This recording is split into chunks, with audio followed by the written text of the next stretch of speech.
नमस्कार, TV Asia के हिंदी समाचारों में आपका स्वागत है। मैं हूं आरुषि तलवार। खबरों के सफर को बढ़ाने से पहले एक नजर आज की सुर्खियों पर।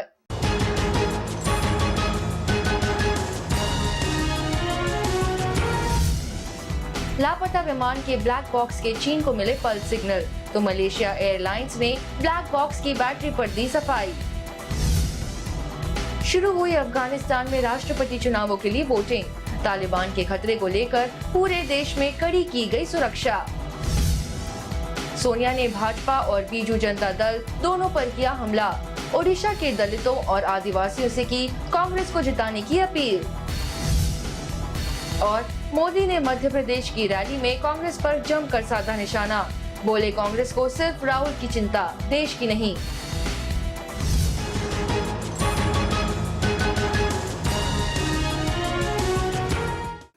अब खबरें विस्तार से।